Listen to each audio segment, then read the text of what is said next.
हमारे इस YouTube channel के सेगमेंट फास्ट न्यूज में आप तमाम का इस्तकबाल है। इस वीडियो में आप देख सकते हैं कमेंटों में बहुत ज्यादा खबरें। तो आइए शुरू करते हैं वीडियो को और देखते हैं आज की ताजा तरीन खबरें। तेलंगाना के वरंगल जिले में 4 फीट का कद्दू। तेलंगाना के वरंगल जिले में एक शख्स के मकान में 4 फीट का कद्दू उगा है। वरंगल जिले के चन्नारावपेट मंडल के पापायापेट गांव के रहने वाले लिंगला साइलू के घर में तकरीबन 4 फीट का लंबा कद्दू उगाया है। बताया जाता है कि साइलू की बीवी सकमक्का ने हैदराबाद में अपने रिश्तेदारों के घर से कद्दू के बीज लाए और अपने घर के अहाते में इसे बोया था। ये कद्दू 2 महीने तक देखभाल के बाद 4 फीट तक लंबा हो गया। इस गैर मामूली कद्दू को देखने के लिए गाँव के लोग साइलू के घर आ रहे हैं। इस मामले पर मंडल के एग्रीकल्चर अफसर गोपाल रेड्डी ने बताया कि जरखेज मिट्टी और मुनासिब देखभाल की वजह से ऐसे कद्दू शाजो नादर ही उगते हैं। पुलिस डिपार्टमेंट में फीडबैक का नया तरीका राइज। महकमे पुलिस ने एक मुनफरिद तरीक़ेकार राइज किया है। अब रियासत में पुलिस की कारकर्दगी का अवाम से जायजा लिया जाएगा। तेलंगाना में पुलिस ने डिजिटल फीडबैक के नए तरीक़ेकार को राइज किया है। अवाम QR कोड के जरिए पुलिस कारकर्दगी पर राय पेश कर सकते हैं। DGP डायरेक्टर जितेंद्र ने इस सिलसिले में QR कोड जारी कर दिया, जो रियासत के तमाम पुलिस स्टेशनों में लगाया जाएगा। DGP ने तमाम कमिश्नरान पुलिस और जिले सुपरिटेंडेंट्स को वीडियो कॉन्फ्रेंस के जरिए आज ही से अमलावरी की हिदायत दी। CID शोबे ने इस तरीक़ेकार को तैयार किया और DG CID शिखा गोयल की निगरानी में इस पर अमलावरी की जाएगी। QR कोड को पुलिस स्टेशन में 5 मुकामात पर लगाने की हिदायत जारी की गई है। अवाम QR कोड को अपने मोबाइल में स्कैन करते ही एक फॉर्म दिया जाएगा जो अंग्रेजी और तेलुगु जबान में होगा। इसके अलावा वॉइस रिकॉर्ड की सहूलत भी फराहम की गई है ताकि किसी को फॉर्म भरने में मुश्किल पेश आए तो वो अपनी आवाज़ के जरिए अपनी राय पेश कर सकते हैं। DGP ने बताया कि चीफ मिनिस्टर तेलंगाना की सोच को अमली शक्ल देने के लिए इस मुनफरिद तरीक़ेकार को राइज किया गया है। QR कोड के जरिए हासिल राय पर ऑटोमेटिक कॉलिंग ऐप के जरिए दरख्वास्त गुजार से डायरेक्ट फोन पर बात करते हुए राय हासिल की जाएगी। उन्होंने बताया कि बेहतर खिदमत अंजाम देने वाले पुलिस स्टेशन को रैंक दिया जाएगा। इस QR कोड को पुलिस की वेबसाइट के अलावा सोशल मीडिया प्लेटफॉर्म पर भी रखा गया है। डिजिटल फीडबैक सिस्टम के जरिए पुलिस महकमे की खिदमत मजीद बेहतर और आवाम दोस्त होने का पुलिस हुक्काम दावा कर रहे हैं। चीफ मिनिस्टर रेवंत रेड्डी के बैरूनी दौरे को मंजूरी। Telangana anti corruption bureau court ने चीफ मिनिस्टर रेवंत रेड्डी के बैरूनी दौरे की इजाजत दे दी है। चीफ मिनिस्टर 13 से 23 जनवरी 3 ममालिक के दौरे पर रवाना हो रहे हैं। नोट बराए वोट मामले में रेवंत रेड्डी मुलजिम हैं और उनका passport anti corruption bureau court में जमा किया गया है। चीफ मिनिस्टर रेवंत रेड्डी की जानिब से एंटी करप्शन ब्यूरो कोर्ट में दरख्वास्त दाखिल करते हुए बैरूनी दौरे की इजाजत तलब की गई है। ऑस्ट्रेलिया, सिंगापुर और डॉस के दौरे पर रवानगी की तफसीलात से अदालत को वाकिफ करवाते हुए 6 महीनों के लिए पासपोर्ट हवाले करने की दरख्वास्त की गई। अदालत ने दरख्वास्त को कबूल करते हुए हिदायत दी कि 6 जुलाई को पासपोर्ट दोबारा जमा करा दिया जाए। चीफ मिनिस्टर रेवंत रेड्डी के खिलाफ नोट बराए वोट मुकदमे में एंटी करप्शन ब्यूरो ने मुकदमा दर्ज किया है। मुकदमे के वक्त रेवंत रेड्डी तेलुगु देशम में थे और कानून साज कौंसिल के इंतखाबात में तेलुगु देशम उम्मीदवार के लिए वोट हासिल करने की कोशिश की गई थी। वाज़ेह है कि यह मुकदमा एंटी करप्शन ब्यूरो कोर्ट में जेर दौरान है। Chief minister Revanth Reddy Australia में ब्रिस्बेन और सिंगापुर के दौरे के बाद डॉस में वर्ल्ड इकोनॉमिक फोरम के इजलास में शिरकत करेंगे। KTR की दरख्वास्त पर फौरी समाअत से सुप्रीम कोर्ट का इनकार। फार्मूला ई-रेस मामले में रकमी बेकायदगियों के इल्जामात के मुकदमे को कलादुम करार देने के लिए तेलंगाना के साबिक वजीर और BRS के कारगुजार सदर तारक रामाराव की जानिब से दाखिल करदा दरख्वास्त की जुमे को फौरी समाअत से सुप्रीम कोर्ट ने इनकार कर दिया। इस मुकदमे को कलादुम करार देने राव की दरख्वास्त को तेलंगाना हाई कोर्ट की जानिब से मुस्तरद किए जाने के बाद वो अदालत उज़्मा से रुजू हुए। ताहम सुप्रीम कोर्ट के चीफ जस्टिस संजीव खन्ना की ज़ेर क़यादत बेंच ने इस मामले की फौरी समाअत से इनकार करते हुए इसकी समाअत 15 जनवरी तक मुलतवी कर दी। बेंच ने वाज़ेह किया है कि इस मामले की फौरी समाअत की जरूरत नहीं है। KTR से 6 घंटों तक एंटी करप्शन ओहदेदारों की पूछताछ। फार्मूला ई-रेसिंग मामले में एंटी करप्शन ब्यूरो ने BRS के वर्किंग प्रेसिडेंट KT रामाराव से 6 घंटे 30 मिनट तक पूछताछ की और फार्मूला ई-रेसिंग मामले में बैरूनी कंपनी को 55 करोड़ रुपए की अदायगी के बारे में सवालात किए गए। KT Rama Rao anti corruption bureau की दूसरी नोटिस पर आज ACB ऑफिस पहुंचे। पहली नोटिस पर उन्होंने एडवोकेट को साथ रखने की इजाजत न देने पर पूछताछ का सामना नहीं किया था। KTR की दरख्वास्त पर तेलंगाना हाईकोर्ट ने एडवोकेट को पूछताछ का मुशाहिदा करने की इजाजत दी, ताहम साथ में बैठने की इजाजत नहीं दी। बताया जाता है कि पूछताछ के दौरान एंटी करप्शन ब्यूरो के हुक्काम ने लंच का वक्फा दिया था। एंटी करप्शन ब्यूरो के DSP माजिद खान ने KT रामाराव से सवालात किए और वही इस केस के तहकीकात अफसर हैं। जॉइंट डायरेक्टर ACB रीतिराज की जानिब से इस केस की निगरानी की जा रही है। KTR से पूछताछ के दौरान दूसरे कमरे में KTR के वकील रामचंद्र राव मौजूद थे, लेकिन वो सवालात और जवाबात सुनने के मौक़िफ़ में नहीं थे। एंटी करप्शन ब्यूरो के ओहदेदारों ने KTR को हिदायत दी कि इन्हें जब भी तलब किया जाए पूछताछ के लिए हाजिर हों। एंटी करप्शन ब्यूरो ऑफिस के रूबरू सुबह से डरामाई मनाजिर देखे गए और BRS कायदीन और कारकुनों की कसीर तादाद तहकीकात के दौरान बाहर मौजूद थी। तहकीकात की तकमील के बाद जैसे ही केटीआर बाहर निकले, कारकुनों ने नारेबाजी की। एसीबी हुक्काम ने केटीआर को मीडिया से बात करने से मना कर दिया, जिस पर केटीआर पुलिस ओहदेदारों से उलझ पड़े। पुलिस ओहदेदारों ने कहा कि वो पार्टी ऑफिस में मीडिया से बातचीत करें। पूछताछ की तकमील के बाद केटीआर कारकुनों के साथ जुलूस की शक्ल में तेलंगाना भवन पहुंचे। बावासूख जराये के मुताबिक एसीबी ओहदेदारों ने केटीआर से तकरीबन 20 से ज्यादा सवालात किए। राजेंद्र नगर में हेडर तर्ज की इन्हदामी कार्रवाइयां जारी। 4 एकड़ पर तामीर की गई गैर कानूनी इमारतें मुनहदम। जेएचएमसी के हुदूद में हेडर तर्ज की इन्हदामी कार्रवाइयां मुसलसल जारी है। करोड़ों रुपए मालियत की वक्फ जमीनों पर कब्जे के बाद हाईकोर्ट के अहकाम के तहत वक्फ डिपार्टमेंट की निगरानी में राजेंद्र नगर में इन्हदामी कार्रवाई अंजाम दी जा रही है। 4 एकड़ जमीन पर तामीर की गई गैर कानूनी इमारतों को मुनहदम किया जा रहा है। वक्फ हुक्काम ने बताया कि ये जमीनें अनंत पद्मनाभ स्वामी मंदिर से मुताल्लिक है और इन पर कब्जा कर लिया गया था।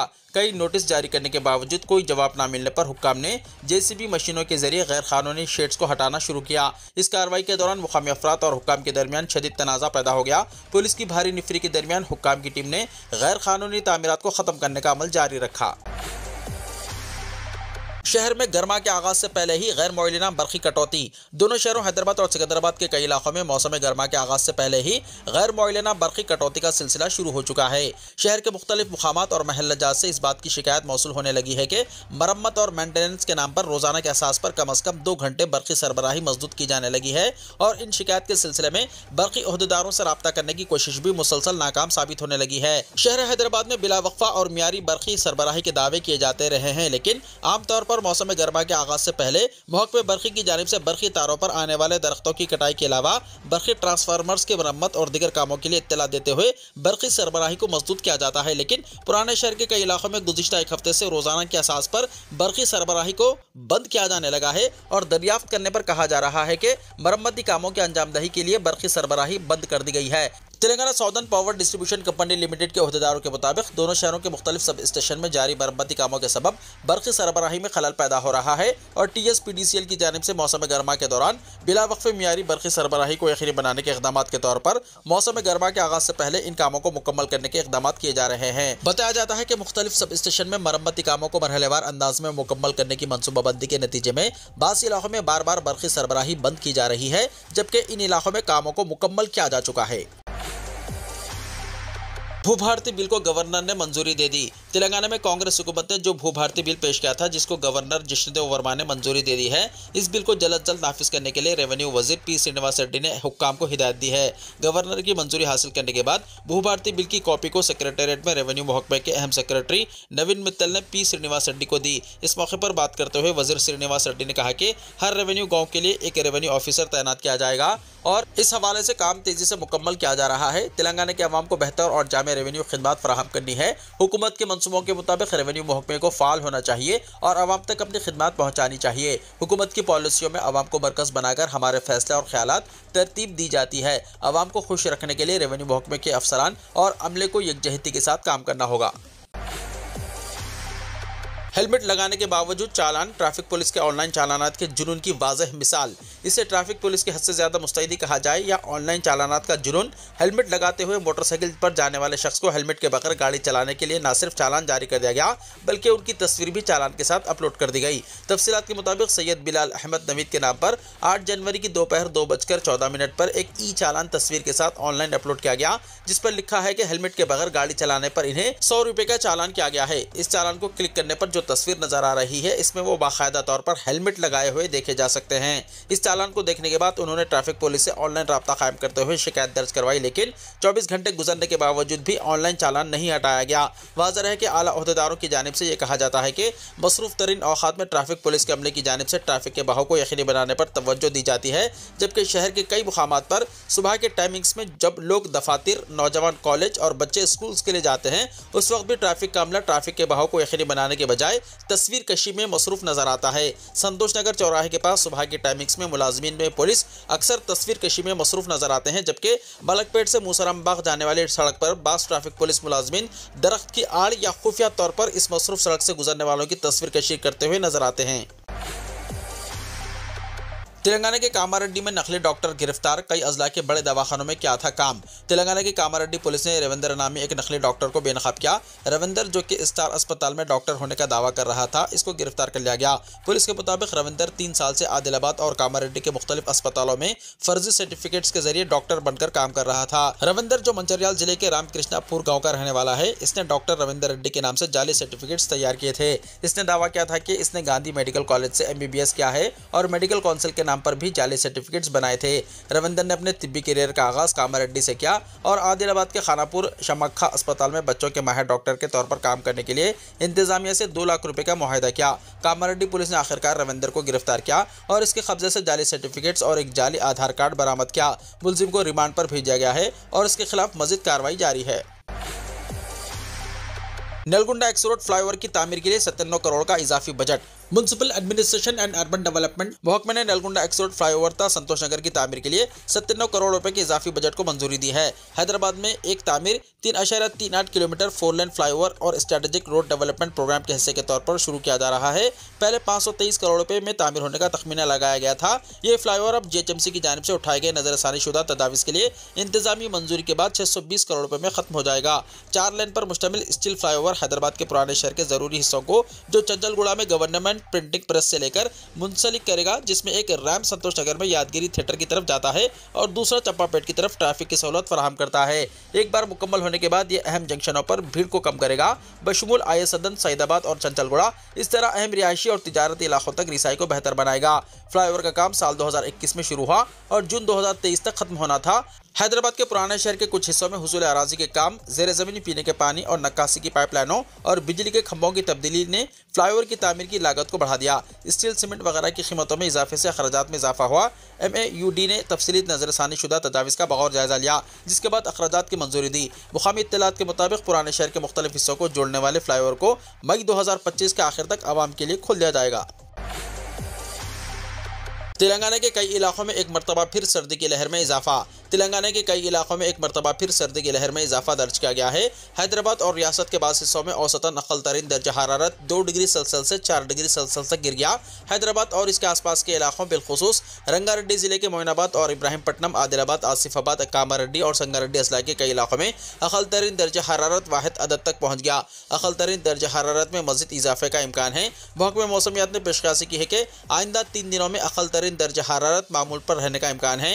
इसके बाद 2 डिग्री सेंटीग्रेड से 3 डिग्री सेंटीग्रेड तक मामूल से कम रहने का इम्कान है। आइंदा 5 दिनों के दौरान तेलंगाना के बाज़ इलाकों में सुबह के औकात में कोहर जैसे हालत रहने का इम्कान है। जुमेरात की सुबह मोइनाबाद रंगारेड्डी में खलतरीन दर्जा हरारत 8.5 डिग्री, इब्राहिमपट्टनम रंगारेड्डी में खलतरीन दर्जा हरारत 9.3 degree, university of Hyderabad campus में खलतरीन दर्जा हरारत 9.7 डिग्री, मौला अली उप्पल इलाके में खलतरीन दर्जा हरारत 10.1 डिग्री, राजेंद्र नगर में खलतरीन दर्जा हरारत 10.2 डिग्री, BHEL फैक्ट्री रामचंद्रपुरम में अक़लतरीन दर्जा हरारत 10.4 डिग्री, गच्चीबौली में अक़लतरीन दर्जा हरारत 11.2 डिग्री दर्ज किया गया। तिरुपति में भगदड़ वाकया, चीफ मिनिस्टर चंद्रबाबू नायडू की बरहमी। Chief minister Andhra Pradesh N Chandrababu Naidu ने तिरुमला तिरुपति देवस्थानम में भगदड़ के वाकये के मकामात का दौरा करते हुए ओहदेदारों से तफसीलात हासिल की। चंद्रबाबू नायडू विजयवाड़ा से बजरिया हेलीकॉप्टर रेनीगुंडा एयरपोर्ट पहुंचे और वहां से तिरुपति पहुंचे। तिरुमला तिरुपति देवस्थानम के करीब वाक़ बैरागी पट्टड़ा मुकाम का दौरा किया, जहाँ कल यात्रियों की भगदड़ में 6 अफराद की मौत वाक़ हुई थी। चीफ मिनिस्टर ने भगदड़ की वजूहात के बारे में ओहदेदारों से मालूमात हासिल की और मुतासरीन की इमदाद की तफसीलात हासिल की। चंद्रबाबू नायडू ने मंदिर के एग्जीक्यूटिव ऑफिसर के अलावा जिला कलेक्टर और SP पर बरहमी का इजहार किया। उन्होंने कहा कि यात्रियों की तादाद में इजाफे की इत्तला के बावजूद एहतियाती इक़दाम नहीं किए गए, जिसके नतीजे में यह वाक़या पेश आया। चीफ मिनिस्टर ने ओहदेदारों से कहा कि वो अपनी जिम्मेदारियों को बखूबी अदा करें और इंतजामात को एक तमाशा तस्वुर न करें। हुकूमत इस तरह के वाक़यात का यादा होने नहीं देगी। चीफ मिनिस्टर ने कहा कि हुक्काम की जिम्मेदारी थी कि वो यात्रियों के हुजूम को देखते हुए कंट्रोल करते। चीफ मिनिस्टर ने कहा कि हुजूम में इजाफे के बावजूद टिकटों की फरोख्त अफसोसनाक है। उन्होंने कहा कि यात्रियों से शिकायत मौसूल होने के बाद ही हुक्काम ने चौकसी इख्तियार की।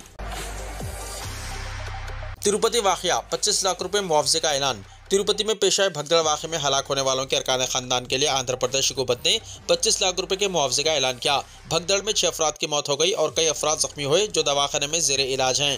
वज़रा ने मरने वालों के अफराद खानदान से मुलाकात की और जख्मियों की इयादत की जो दवाखाने में जेर इलाज हैं। बादजा आंध्र प्रदेश की वज़ीर दाखिला वेंगलपोडी अनिता और वज़ीर एस प्रसाद ने मीडिया से बात करते हुए कहा कि वो इस बात की तहकीकात करेंगे कि तिरुपति वाक़या हादसा था या साजिश। उन्होंने कहा कि CCTV कैमरों से पता चल जाएगा कि ये किसकी नाकामी है। उन्होंने कहा कि इस वाक़े के जिम्मेदारों के खिलाफ सख्त कार्रवाई की जाएगी, चाहे वो किसी भी सतह पर क्यों ना हो। उनका कहना था कि वो इस बात को यकीनी बनाएंगे कि मुस्तकबिल में ऐसे वाक़यात रोनुमा ना हो। चिड़ियाघर में चिकन खाने से 3 शेर और 1 तेंदुए की मौत। महाराष्ट्र के नागपुर में वाक़ चिड़ियाघर में चिकन खाने के बाद 3 शेर और 1 तेंदुए की मौत हो गई। मीडिया रिपोर्ट्स के मुताबिक वज़ीर जंगलात गणेश नायक ने बताया कि रेस्क्यू सेंटर में एवियन इन्फ्लुएंजा से मरने वाले 3 शेरों और 1 चीते को मुमकिना तौर पर चिकन खाने से इन्फेक्शन हुआ था, जिसके बाद हुक्काम को हिदायत दी गई है कि वो जानवरों की ग़िज़ा का मुआयना करें। शेरों की मौत की वजह H5N1 वायरस बताया गया है, जिसे बर्ड फ्लू कहा जाता है। सुप्रीम कोर्ट ने हमजिन्स परस्तों की शादी पर नजरसानी करने से इनकार कर दिया। सुप्रीम कोर्ट ने हमजिन्स परस्तों की शादी को कानूनी करार देने पर नजरसानी करने से इनकार कर दिया है। अदालत ने इस सिलसिले में दायर नजरसानी की दरख्वास्तों को मुस्तरद कर दिया है। 17 अक्टूबर 2023 को अपने फैसले में सुप्रीम कोर्ट ने हमजिन्स परस्तों की शादी को कानूनी हैसियत देने से इनकार कर दिया। सुप्रीम कोर्ट से इस फैसले पर नजरसानी का मुतालबा किया गया था, लेकिन 5 जजों की बेंच ने फैसला दुरुस्त मान लिया है। अमेरिका के लॉस एंजल्स में क़यामत का मंजर है। जंगलाती आग मुसलसल तीसरे दिन भी भड़कती रही। 5 अफराद की मौत, हज़ारों मकानात तबाह। लॉस एंजल्स में क़यामत का मंजर है, जहां जंगलाती आग मुसलसल तीसरे दिन भड़क रही है और फायर फाइटर्स आग पर काबू पाने की जिद्दोजहद कर रहे हैं। हज़ारों इमारतें आग की जद में आ चुकी हैं, जिसमें 5 अफराद की मौत हो गई है, जबकि 1,30,000 रिहायशियों को नकले मकानी पर मजबूर किया गया है। तेज़ हवाओं की वजह से आग मज़ीद बढ़ गई है, जो पहाड़ों और वादियों से गुजर रही है। शदीद हवाओं जिन्होंने आग को फैलने में मदद दी और लोगों को अफरा तफरी में अपने घरों से निकलने पर मजबूर किया, इसकी शिद्दत कुछ कम हुई है और दिन के वक्त ज़्यादा खतरनाक हवाओं की तवक्को नहीं है। ये फायर फाइटर्स के लिए मौका फराहम कर सकता है कि वो इन आग पर काबू पाने में कामयाब हो सकें, जो बड़े पैमाने पर फैल चुकी है, जिनमें खासतौर पर पैसिफिक पैलिसेड्स और एल्टाडीना में भड़कने वाली आग शामिल है। मिक्सर टेक्नोलॉजीज की जानिब से जारी करदा सैटेलाइट तस्वीर ने कैलिफोर्निया में होने वाले नुकसान की शिद्दत को जाहिर किया है। अल्टाडीना की मैराथन रोड की एक तस्वीर में एंटीन फायर के 8 जनवरी को शुरू होने से पहले का एक पुरसुकून और खूबसूरत मुकाम दिखाया गया है। बाद की तस्वीर में पूरा इलाका धुएं और शोलों से घिरा हुआ दिखाई देता है। लॉस एंजल्स के जंगलाती आग में अमेरिकी सदर जो बाइडेन के बेटे के लाखों डॉलर का घर भी जलकर हुआ राख। अमेरिका में जंगलाती आग यानी वाइल्ड फायर्स ने तबाही मचा दी है। इस आग की वजह से अमेरिका के मशहूर और अमीर शहर लॉस एंजल्स जलकर राख होता जा रहा है। इस इलाके में हॉलीवुड के सितारे और अरबपति अफराद रिहाइश पजीर हैं और आग की लपेट में आकर कीमती मकानात, गाड़ियाँ और दीगर अशिया खाकिस्तर हो रही है। इत्तलात के मुताबिक इस आतिशदगी में अमेरिका के सदर जो बाइडेन के बेटे हंटर बाइडेन की रिहाइश भी जलकर खाक हो गई है। मालूम में हंटर बाइडेन की इंतहाई शानदार और कीमती रिहाइशगाह मुकम्मल तौर पर जलकर तबाह हो गई। इस घर के सामने खड़ी कीमती कार भी आग की नजर हो गई। इत्तलात के मुताबिक इस रिहाइशगाह की कीमत लाखों अमेरिकी डॉलर बताई गई है। जलकर खाक होने वाली इस रिहाइशगाह की तस्वीर और मनाजिर इस वक्त सोशल मीडिया पर वायरल हो रहे हैं। चीन में जलजले के बाद 1211 झटके। जुनूब मगरबी चीन के शिजांग खुद मुख्तार इलाके के डंगरी काउंटी में 6.8 शिद्दत के जलजले के बाद जुमेरात की दोपहर तक कुल 1211 आफ्टर शॉक्स महसूस किए गए। शिगाज शहर के डंगरी काउंटी में 6.8 शिद्दत के जलजले से 126 अफराद हलाक और 188 जख्मी हुए। फंसे हुए 407 अफराद को बचा लिया गया है। इलाकाई जलजले ब्यूरो के मुताबिक सबसे बड़े जलजले की शिद्दत 4.4 थी और ये 6.8 शिद्दत के जलजले के मरकज से तकरीबन 18 किलोमीटर के फासले पर आया। वीडियो को लाइक शेयर कीजिए और हमारे इस YouTube चैनल को सब्सक्राइब करते हुए इसके बेल आइकॉन को भी प्रेस कर लीजिए ताकि ऐसी ही ताज़ा तरीन खबरें आइंदा भी आपको मिलती रहें।